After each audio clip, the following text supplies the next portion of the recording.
muito atentos, Camilo e as centenas de espíritos suicidas ouviam as exposições de Aníbal e de Rita.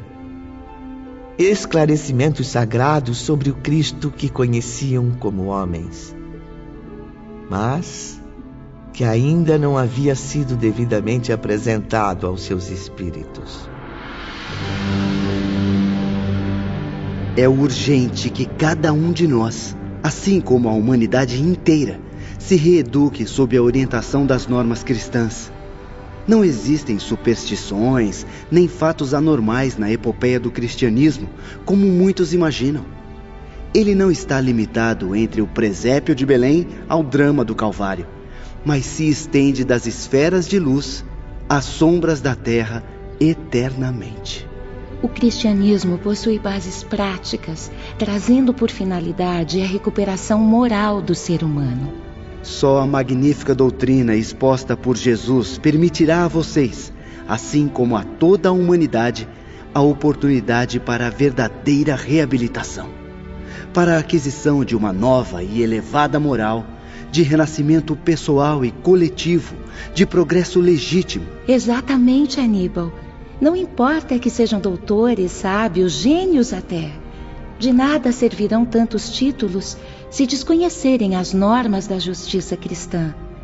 É nelas que reside a glória da felicidade eterna, uma vez que a sabedoria sem amor e sem fraternidade é glorificada apenas nas sociedades terrenas. Ah, minha querida irmã Rita, como tem evoluído no dom da palavra. Fico muito grato com a sua preciosa colaboração. Será sempre uma dádiva poder compartilhar o pouco que sei com os senhores. Mas creio que já falei demais. Afinal, esta aula não é minha. De modo algum, minha cara. Fique. Estou certo de que ainda tem muito a colaborar. Aliás, meus amigos, é na primeira aula que costumo apresentar-me aos alunos, coisa que ainda não fiz. Também, depois da majestosa apresentação feita por Sóstenes e Dóris... Tem razão, Rita. Mas como sabe, é necessário que os aprendizes me conheçam ainda melhor para que minhas experiências os estimulem nas novas etapas. Certamente, pois como o irmão Sóstenes nos diz, será sempre de boa pedagogia que um mentor apresente seus próprios exemplos aos alunos. O que tem a dizer, meus irmãos? Que sejam apresentados e seguidos todos os seus exemplos, meu irmão. Não temos dúvida de que obteremos êxito com eles. Antes de tudo, Camilo, devo levar vocês a confiarem em mim, tornando-se meus amigos, considerando-me um espírito digno de ser ouvido e acatado. Que possam observar em mim mesmo um caráter reconstruído pelo amor de Jesus, redimido através dos princípios que deverão conhecer para progredir. Então o jovem Aníbal contou-nos a sua vida. Não apenas a última existência, testemunhada em terras italianas durante a Idade Média, mas as várias migrações no seu giro evolutivo. Mas não pense, caro ouvinte, que foram existências marcadas somente pela fé e pela moral. Aníbal narrou também seus deslizes como espírito em marcha, as lutas pela redenção diante do sacrifício das reparações. Recordou seus primeiros impulsos para o bem, as incansáveis missões inspiradas no arrependimento pelo tempo perdido, tarefas sempre crescentes, cada vez mais árduas. Também o aprendizado resultante de suas reparações, de trabalhos no plano espiritual e no material, a fim de provar a eficiência dos progressos adquiridos. Demonstrou aos aprendizes seu devotamento a Jesus, a quem se uniu por uma dedicação indestrutível. No entanto, Ivone, era com assombro que ouvíamos as palavras de Aníbal traduzidas em imagens na tela do aparelho milagroso. Enquanto falava, a realidade de suas encarnações se reproduziam ali com tanta nitidez que parecíamos vivenciar com ele aquelas incríveis lembranças. O poder da sugestão era tão forte que nossos sentimentos entravam em harmonia com a vontade do mentor e dos seus companheiros ali presentes. Esse fenômeno nos levava a esquecer que não passávamos de meros alunos. Mais completo, real e encantador do que o cinema. Mais convincente que as cenas teatrais. Era a vida em si mesma. Natural, humana, real. Os pensamentos de Aníbal foram passando gradativamente pela tela, enquanto os alunos nem se davam conta de que tratava-se de um aparelho. Porque não o distinguíamos. Estávamos concentrados apenas no conteúdo, nos fatos que se destacariam em nossas mentes como estímulos para o futuro. Cessaram as dramáticas lembranças. Os assistentes desligaram a aparelhagem. O iluminado instrutor adolescente, então, surgia à mente dos aprendizes como um ser muito querido, de quem nunca mais desejariam se separar. Era, por assim dizer, uma comunhão de nossas almas com a de Aníbal, com seus nobres e fraternos anseios. As cenas a que acabaram de assistir, refletidas sobre esta tela, que não é senão um espelho extraordinário do mundo espiritual, foram as minhas recordações. Intactas, vivas, despertadas do fundo da minha consciência. Todos os filhos do Altíssimo, ao viverem suas existências, imprimem nos arquivos da alma todas as trajetórias testemunhadas, as ações, as obras e até os pensamentos que concebem. A longa história de cada um encontra-se gravada neles próprios, assim como a história do planeta, onde já vivemos, está arquivada nas camadas geológicas. Uma epopeia eternamente reproduzida, igualmente arquivada nas ondas luminosas do espaço através do infinito do tempo. Por sua vez, o espírito registra com nitidez idêntica tudo o que a consciência armazenou através da eternidade. Arquiva os pensamentos em seus segredos, reflete-os ou manifesta-os, conforme a necessidade do momento. Tal como fiz agora, irmã Rita, bastando para isso a ação da vontade educada. Vontade educada? O que significa isso, meu nobre instrutor? Será que poderemos usufruir dela algum dia? Ah, meus amigos, se, cursando universidades na Terra, esclarecendo inteligências como homens que foram, houvessem igualmente cultivado os preciosos dons do espírito, capacitando-se aos conhecimentos das ciências psíquicas, certamente não teriam sido derrotados pelo suicídio. Se houvessem educado os bens da alma, agora estariam à altura de compreender minhas expressões mentais sem o auxílio desta aparelhagem. O que acabaram de ver será sempre uma operação muito delicada. Exige sacrifício por parte de todos. Meus irmãos instrutores e meus assistentes forneceram-me fluidos necessários à reprodução das imagens e dos sons, a fim de que meu esforço não fosse excessivo.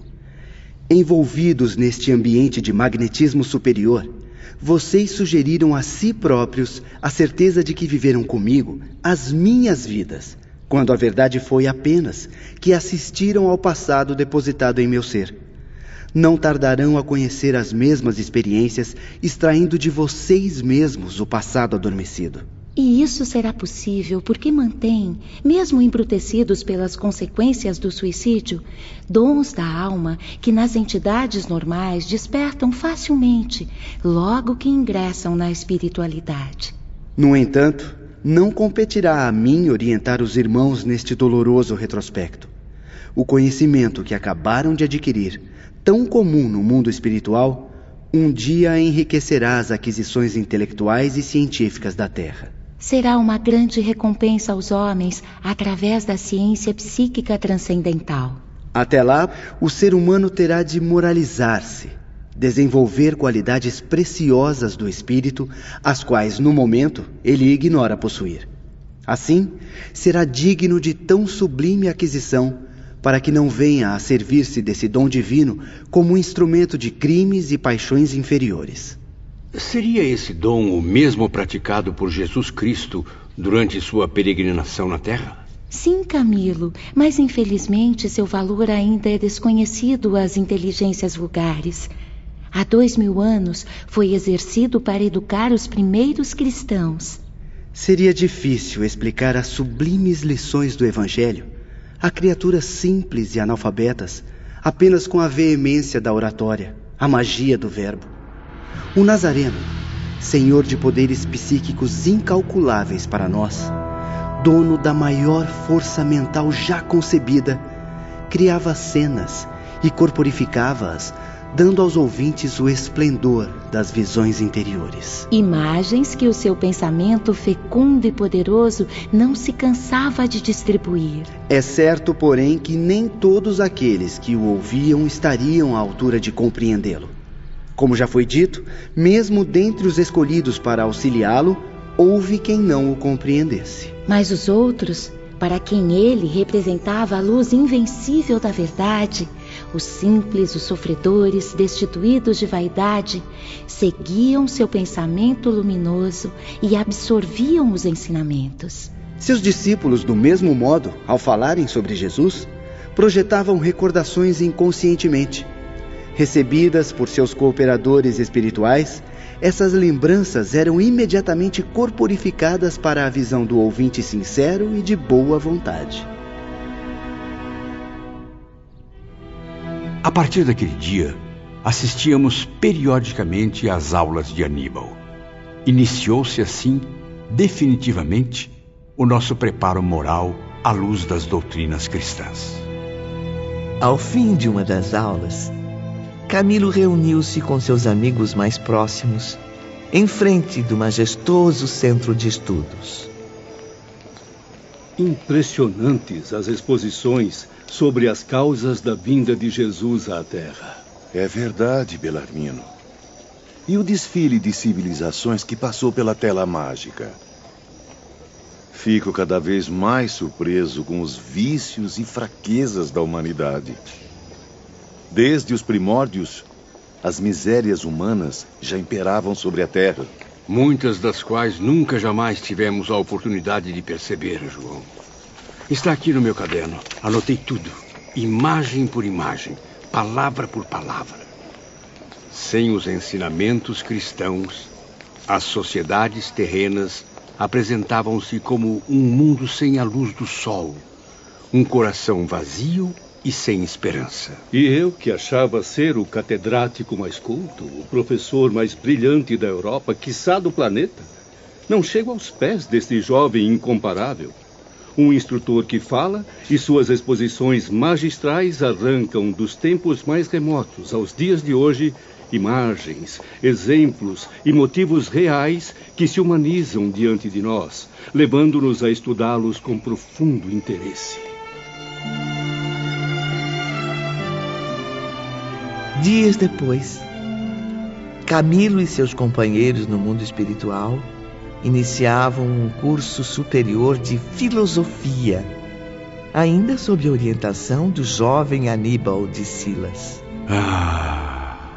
E como era empolgante, era belo e comovente revermos a existência das sociedades extintas, seus costumes, suas quedas, seu heroísmo, suas vitórias. Estudamos como jamais na Terra a vida da humanidade desde o princípio. A história magnífica das maiores sociedades terrenas e, como dizia o próprio Aníbal, de falanges que nasceram e renasceram muitas vezes e depois se foram, atingindo ciclos melhores em outras moradas do universo, dando lugar a outras humanidades. Sim, civilizações irmãs, as quais lutariam também por meio dos renascimentos, trabalhando continuadamente em busca do mesmo progresso, unidas pelo mesmo objetivo, a perfeição.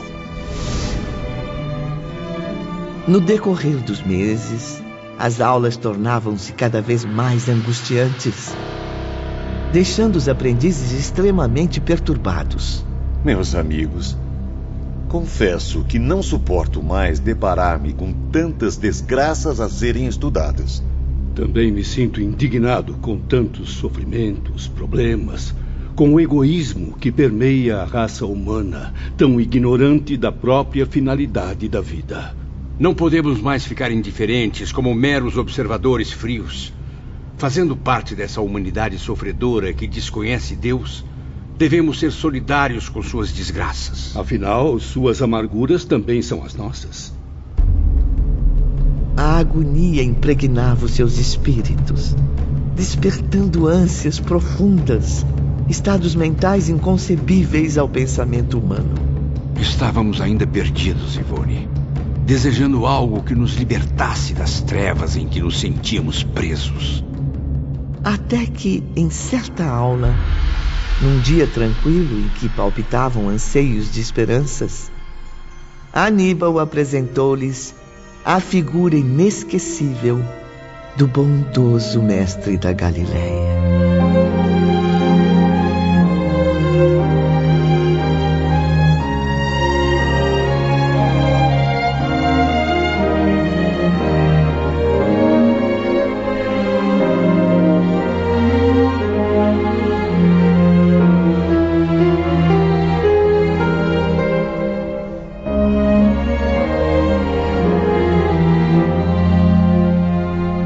Seguirão agora a grandiosa epopeia do cristianismo, meus amigos.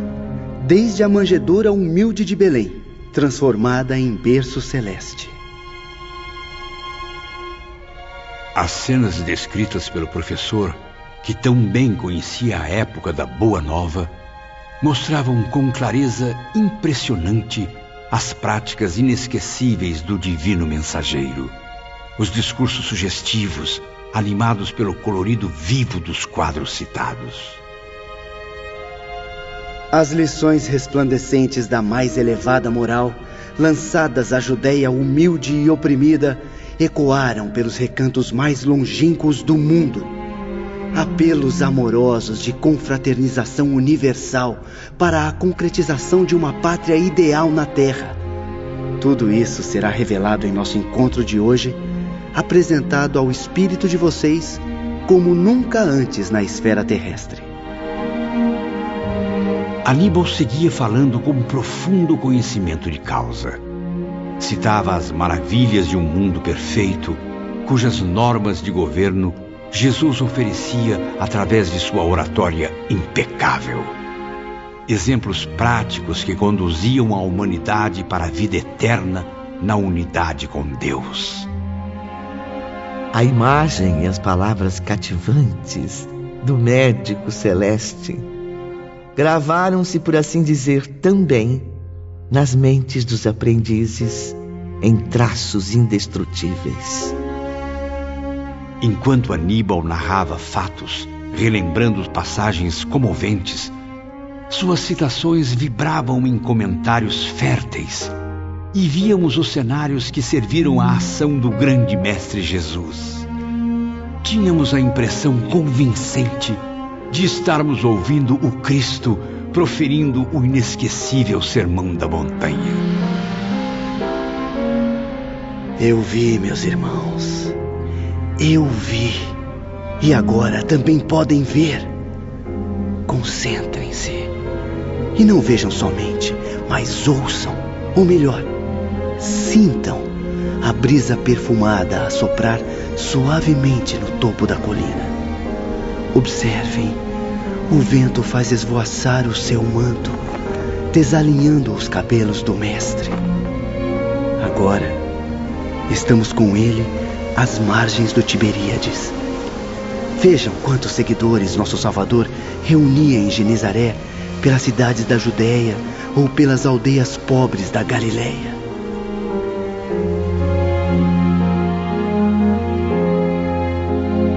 E era como se o seguíssemos também, fazendo parte daquela massa de povo ávido de suas palavras confortadoras, de seus favores sagrados. E por todos os lugares, em conversas com seus seguidores, amigos ou discípulos, no templo explicando aos historiadores as regras da Boa Nova que trazia, ou curando, favorecendo, protegendo, confortando, exaltando, educando, ensinando, redimindo. Pois então, Sigam esses passos iluminados do Cristo. Assim, serão meus aliados na missão que conduzirei por toda a eternidade. Ensinar a aprender, com Ele mesmo, os caminhos para a reabilitação espiritual e humana. A cada imagem, cada palavra, cada expressão do Filho de Deus, Camilo e seus companheiros tornavam-se mais esperançosos, porém cientes do dever que lhes cabia. E Aníbal continuava. Não apenas a terra recebeu as mensagens da Boa Nova, mas também o astral inferior foi visitado por Jesus. Ele compareceu ali, convertendo espíritos que há séculos permaneciam nas trevas da ignorância, estendendo a todos a mão fraterna e redentora. Porque Ele possui poder suficiente para se apresentar em qualquer local, tornar-se visível. Aníbal disse-nos ainda que a Terra desconhece grande parte dos ensinamentos trazidos por Jesus, rejeitados pela má-fé ou pela presunção dos homens. No entanto, meus caros amigos, chegou o momento de a doutrina grandiosa ser devidamente conhecida por todas as camadas sociais. Para isso, a terceira revelação de Deus aos homens já foi fornecida à humanidade em nome do Redentor. E vocês mesmos, que são espíritos, estão convidados a colaborar nesse empolgante movimento chefiado pelo Messias. E de que modo poderemos colaborar, meu jovem mentor? Procurando falar com os homens da terra, João, a fim de revelar a eles tudo isso. Pois a terceira revelação nada mais é do que um intercâmbio de ideias entre os espíritos e a humanidade. Em seguida, Aníbal expôs o drama do Calvário, e os aprendizes conheceram as lutas dos discípulos pela difusão do testamento do grande mestre, o martírio dos humildes e abnegados cristãos, inspirados sempre pela força persistente da fé. Estudamos e analisamos tudo quanto foi possível a nossa mentalidade suportar. E sempre, ao fim de cada aula, os comentários eram entusiasmados. É realmente uma epopeia incomparável. Precisaríamos escrever muitos fascículos para darmos contas à humanidade da extensão dessa doutrina. Tem razão, Belarmino. Princípios que têm origem no próprio pensamento divino e que um dia, se Deus quiser, envolverão todos os setores das sociedades terrestres e espirituais. No decorrer daqueles encontros inesquecíveis, compreendemos o motivo da transformação de Maria Madalena, tão comovidamente apontada no Evangelho. De Saulo de Tarso, condutor escolhido pelo Messias Celeste para levar adiante sua mensagem. E o que antes lhes parecia mito, lendas imaginárias, cresceu em suas mentes como fato lógico, que não poderia deixar de existir, tal como ocorreu e as tradições narraram. Apresentado à nossa compreensão, assim, naturalmente, despido dos mistérios com que os homens teimam em ofuscar sua grandeza, Jesus se impôs à nossa convicção de outra maneira, como o mestre por excelência, o guia incomparável, devotado ao ideal da regeneração humana por intermédio do amor, da justiça, do trabalho. E Aníbal nos aconselhava: devem compreender e amar o mestre dos mestres. Assim, abastecerão seus corações de fé e de esperança, qualidades indispensáveis ao espírito em marcha de progresso. Esse admirável curso requereu longos anos de dedicação e estudos incansáveis, assim como de exemplificação e prática. Era a iniciação cristã dos espíritos suicidas, rigorosamente ensinada, de forma a não deixar motivos para futuros deslizes morais. Porém, Ivone, a caminhada apresentava-se árdua, longa demais para muitos de nossos companheiros. Alguns ficavam transtornados diante do trabalho difícil e constante que se tornaria imprescindível desenvolver. Mas o bondoso Aníbal estava sempre por perto para confortar e esclarecer os mais desorientados. Meus irmãos, chegaram a uma época de sua existência espiritual em que já não é mais possível parar, deixar-se dominar pelo desânimo. Reajam contra as ameaças da fraqueza, da angústia que ronda suas almas. Faz-se urgente prosseguirem, apesar das infinitas lutas que certamente surgirão. Jamais se esqueçam das palavras do sábio profeta: vinde a mim, todos vós que estáis exaustos e oprimidos, e eu vos darei o lenitivo. E nós atendíamos ao doce e irresistível chamado e avançávamos e seguíamos. Jesus Cristo, por sua vez, cumpria a promessa. Atraía-nos com seus ensinamentos sublimes, tomava-nos para seu rebanho e convencia-nos a perseverar em seus conselhos. O Divino Redentor nos provava todos os dias, através da transformação milagrosa que se verificava em nosso ser, o caridoso interesse em desviar-nos da desgraça para encaminhar-nos à redenção.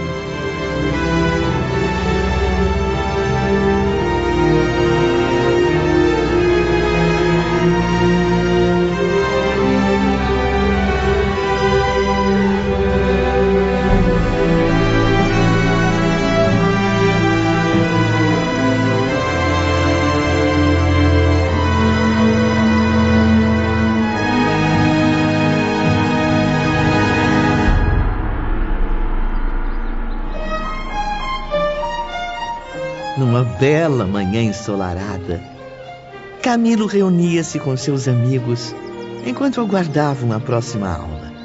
Estavam empolgados, como há muito não se via. Meus caros, a cada novo dia, sinto-me mais atraído por esses ensinamentos. Trouxeram-me tanto conforto que às vezes até me esqueço dos dramas que vivi na Terra e aqui no plano espiritual. É como se as paixões que me desgraçaram estivessem cada vez mais distantes. A verdade é que aqui conseguimos nos esquecer da Terra. Só lembramos dela graças a outros estudos que também experimentamos, sobretudo nas aulas práticas.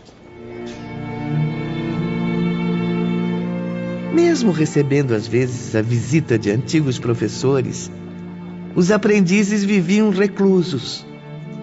Continuava não existindo permissão para saírem da colônia, a não ser em agrupamentos escoltados.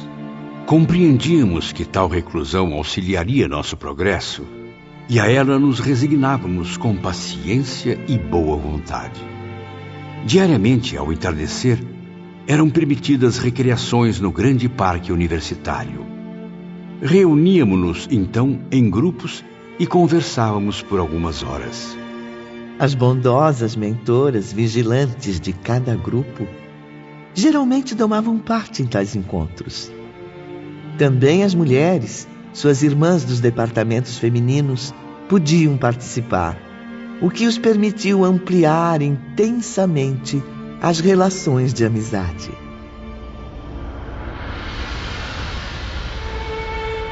E assim passaram-se 10 anos, Ivone. Seria difícil, ao fim de uma década internados no Instituto da Cidade Esperança, reconhecerem em nós os vultos enfurecidos do Vale Sinistro. Aqueles mentecaptos ridículos, reproduzindo a cada instante o ato do suicídio e suas satânicas impressões. Confortados pela esperança, aliviados pela magia envolvente do amor de Jesus, esses espíritos eram agora entidades que poderiam ser consideradas normais. Não fosse a consciência que tínhamos da própria condição de criminosos, coisa que muito nos afligia e envergonhava.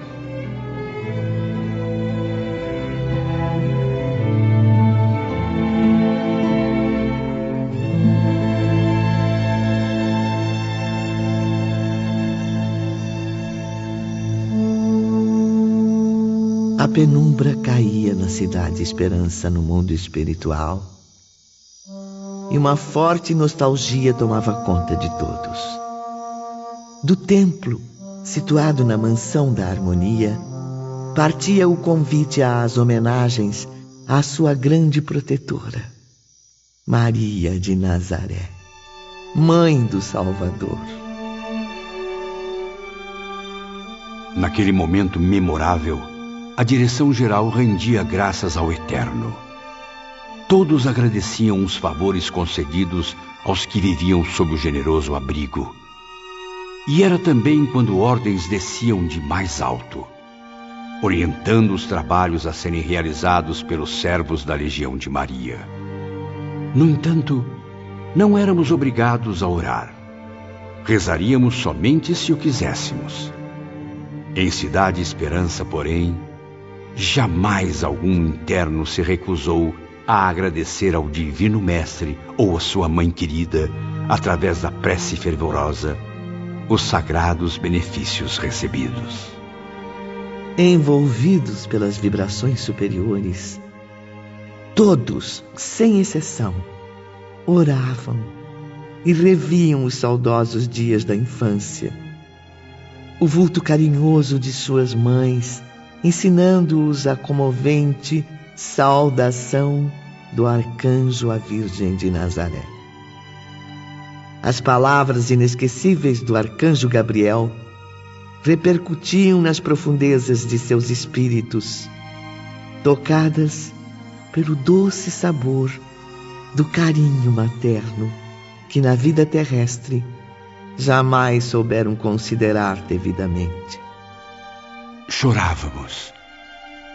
E saudades intensas da família e do berço natal, do lar que havíamos menosprezado, dos entes queridos e amigos que ferimos com a desistência da vida, derramavam-se por nosso ser como novas fases de remorsos dolorosos. Orávamos sentindo em cada dia o beijo confortador animando nossas almas. E com isso, crescia a necessidade de nos tornarmos dignos dessa misericórdia. A necessidade dos testemunhos que provassem a Deus nosso imenso pesar, nosso profundo arrependimento por sermos graves infratores de suas magníficas leis.